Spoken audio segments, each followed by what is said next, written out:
رمضان المبارک کی شب لگ چکی ہے، یعنی رمضان المبارک کے آخری عشرے کی طاق راتوں میں سے آج پہلی طاق رات ہے، جس کے بارے میں حدیث و قرآن میں بے شمار اس کی فضیلتیں اور اس کے متعلق سے کئی حدیثوں اور قرآن مجید میں آیتیں نازل ہوئی ہیں، جس کے بارے میں اللہ رب العزت سورہ قدر کے اندر اس کی فضیلت کو ظاہر کرتا ہے، جس کے متعلق سے اللہ رب العزت قرآن مجید میں سورہ قدر کو نازل عطا فرماتا ہے۔ اللہ رب العزت ارشاد فرماتا ہے، اعوذ باللہ من الشیطان الرجیم، بسم اللہ الرحمن الرحیم، انا انزلناہ فی لیلۃ القدر، کہ ہم نے اس رات کے اندر قرآن مجید کو نازل فرمایا۔ وما ادراک ما لیلۃ القدر، اور تم کیا جانو کہ کیا ہے شب قدر۔ لیلۃ القدر خیر من الف شہر، شب قدر 1000 مہینوں سے بہتر رات ہے، سبحان اللہ۔ تنزل الملائکۃ والروح فیہا بإذن ربہم من کل امر، اس رات تمام فرشتے اور حضرت جبرائیل علیہ السلام اترتے ہیں ہر کام کے لیے۔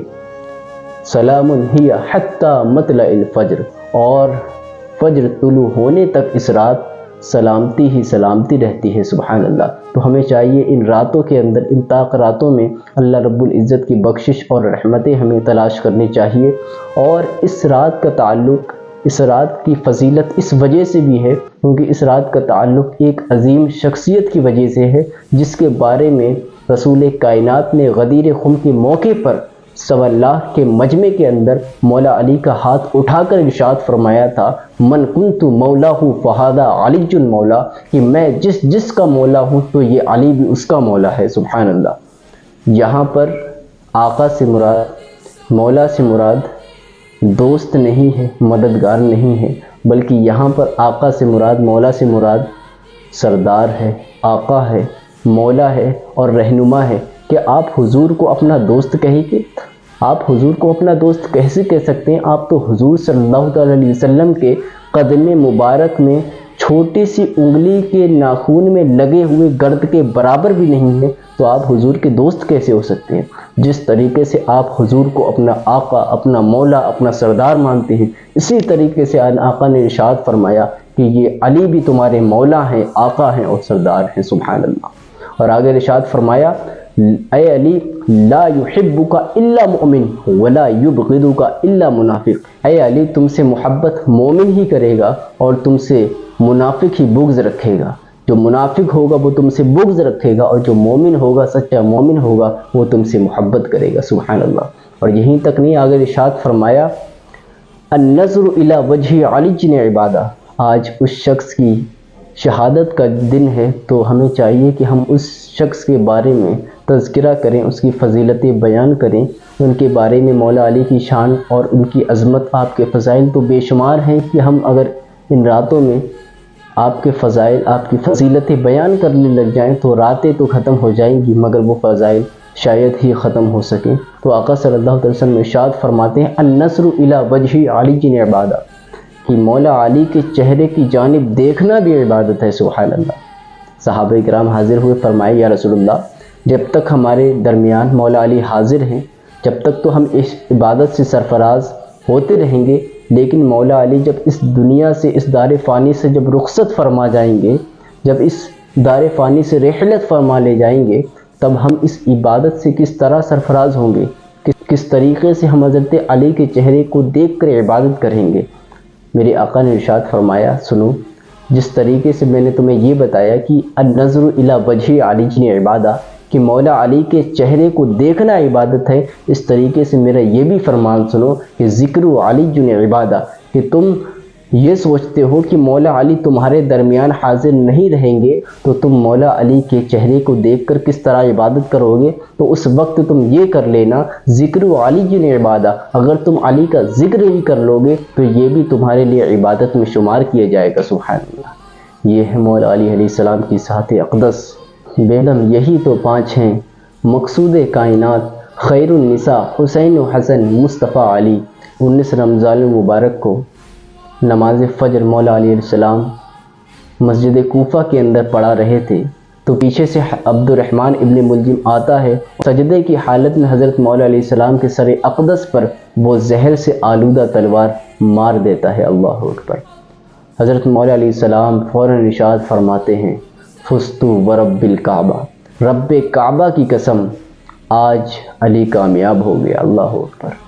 سب جب ان کے مرنے کا وقت آتا ہے تب مولا سے، اپنے رب سے یہ دعا کرتے ہیں کہ اے رب مجھے معاف کر دے، میری بخشش کر دے، مجھے معاف کر دے، میرے گناہ معاف کر دے۔ لیکن یہ مولا علی کی ذات ہے کہ جب آپ کی شہادت کا وقت قریب آتا ہے تو آپ یہ نہیں کہتے کہ مولا کریم میرے گناہوں کو تو معاف کر دے، میری بخشش کر دے، بلکہ آپ یہ فرماتے ہیں رب کعبہ کی قسم آج علی کامیاب ہو گیا۔ سبحان اللہ، یہ ذات اقدس ہے۔ جب حضرت علی کو وہ ضرب لگتی ہے تو حضرت علی کے سر کے بال اور داڑھی کے بال خون سے تر ہو جاتے ہیں۔ فوراً صحابہ اکرام اور آپ کی چاہنے والے آپ کو ایک طرف کر لیتے ہیں اور آپ کے سر کے بال سے خون صاف کرنے لگتے ہیں، داڑھی میں لگا ہوا خون بھی صاف کرنے لگتے ہیں۔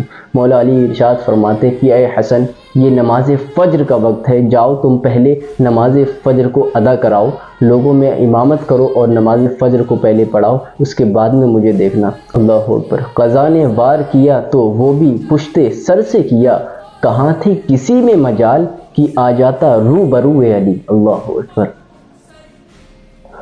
اس ضرب سے حضرت مولا علی علیہ السلام کے سر کے بال اور داڑھی کے بال خون سے تر ہو جاتے ہیں۔ صحابہ اکرام اور آپ کی چاہنے والے آپ کو ایک طرف کر لیتے ہیں اور آپ کے سر کے بال اور داڑھی کے بال کو خون سے جو لگے ہوئے تھے، خون سے تر تھے، انہیں صاف کرنے لگتے ہیں۔ تو حضرت مولا علیہ السلام ارشاد فرماتے ہیں کہ اے میرے بیٹا حسن، جاؤ اور تم لوگوں کو فجر کی نماز ادا کراؤ، یہ فجر کا وقت ہے، جاؤ پہلے نماز فجر ادا کراؤ، اس کے بعد میں مجھے دیکھنا۔ اللہ اکبر۔ حضرت مولا امام حسن علیہ السلام جاتے ہیں اور نماز فجر کو پڑھاتے ہیں، اور حضرت مولا علیہ السلام زخم کی حالت میں بھی، اس گہرے زخم کی حالت میں بھی نماز فجر کو ادا کرتے ہیں۔ اللہ اکبر۔ جب نماز فجر کو ادا کر لیتے ہیں اس کے بعد تمام لوگ حضرت مولا علیہ السلام کو ایک طرف کر لیتے ہیں اور آپ کے ارد گرد کھڑے ہو جاتے ہیں۔ اتنے میں تمام لوگ صحابہ کرام آپ کے چاہنے والے عبد الرحمن ابن ملجم کو پکڑ کر حضرت علی کی بارگاہ میں لے آتے ہیں۔ اس وقت آپ کی تمام اولاد حاضر تھی، حضرت امام حسین بھی تھے، حضرت امام حسن بھی تھے، اور آپ کی تمام دیگر اولاد بھی تھی، اور حضرت عباس بھی تھے، لیکن سب سے زیادہ جلال حضرت عباس کے اندر تھا۔ حضرت عباس کہہ رہے تھے کہ اے عبد الرحمن ابن ملجم ملعون، تو نے میرے بابا کے ساتھ ایسا کیا ہے، تو نے میرے بابا کی یہ حالت کی ہے، تو نے میرے بابا کی بیٹیوں کو رلایا ہے، آج میں تجھے چھوڑوں گا نہیں۔ حضرت مولا علیہ السلام کے پاس شہد کا شربت لایا جاتا ہے۔ حضرت مولا علیہ السلام اس شہد کے شربت کو اپنے ہاتھ میں لیتے ہیں اور فرماتے ہیں کہ اے عباس۔ حضرت عباس کہتے ہیں جی بابا، فوراً اپنی تلوار کو نکالنے لگتے ہیں اور کہتے ہیں کہ جی بابا حکم کریں، میں ابھی اس ملعون کے سر کو تن سے جدا کر دوں گا۔ حضرت مولا علیہ السلام کہتے ہیں کہ اے عباس ادھر آؤ، اس شربت کو لو اور میرے قاتل کو پلاؤ۔ اللہ اکبر۔ حضرت عباس سے مولا علی کہتے ہیں کہ اے عباس جاؤ، میرے اس قاتل کو شربت پلاؤ، کیونکہ اس وقت مجھ سے زیادہ اس قاتل کو اس شربت کی ضرورت ہے۔ اللہ اکبر۔ یہ عدل و انصاف ہے مولا علیہ السلام کا۔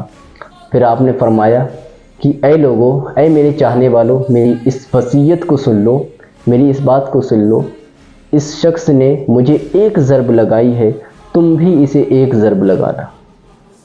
اگر یہ زندہ رہ جائے تو اسے آزاد کر دینا، لیکن اگر یہ مر جائے تب اس کے جسم کے ساتھ بے حرمتی مت کرنا، کیونکہ میں نے رسول کائنات کو فرماتے ہوئے سنا تھا کہ آپ صلی اللہ علیہ وسلم نے ارشاد فرمایا تھا، اللہ رب العزت اس شخص پر لعنت فرماتا ہے جو کسی مرے ہوئے شخص کے جسم کی بے حرمتی کرتا ہے۔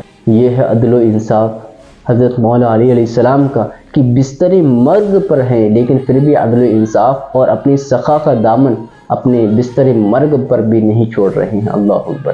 کیا ہی کہنا آپ کی ایسی عدالت اور انصاف کا، ایسی سخاوت کا، کہ بستر مرگ پر ہونے کے باوجود بھی ایسی سخاوت اور عدالت کے آپ کام انجام دے رہے ہیں۔ حضرت مولا علیہ السلام کی ذات اقدس سے یہاں پر ہمیں دو سبق سیکھنے کو ملے۔ پہلا سبق یہ کہ کیسی بھی کنڈیشن ہو، کتنے سے برے حالات ہو، لیکن کسی بھی حالات میں نماز کو مت چھوڑنا۔ حضرت مولا علیہ السلام زخمی تھے، زخم کی حالت میں تھے، آپ کو زہر آلودہ تلوار کے ساتھ آپ کے سر میں ضرب لگائی گئی تھی، لیکن اس حالت میں بھی آپ نے نماز فجر کو، اپنی نماز کو مکمل کیا تھا۔ اللہ اکبر۔ اور دوسری وصیت یہ کی تھی کہ حقوق العباد کا خوب خیال رکھنا، دیکھنا کہ کہیں تم کسی کے حقوق کو مار نہ لو۔ اللہ اکبر۔ اللہ رب العزت مولا علی علیہ السلام کے قاتلین پر لعنت فرمائے اور آپ کے نقش قدم پر ہم لوگوں کو چلنے کی توفیق عطا فرمائے۔ آمین۔ السلام علیکم ورحمۃ اللہ۔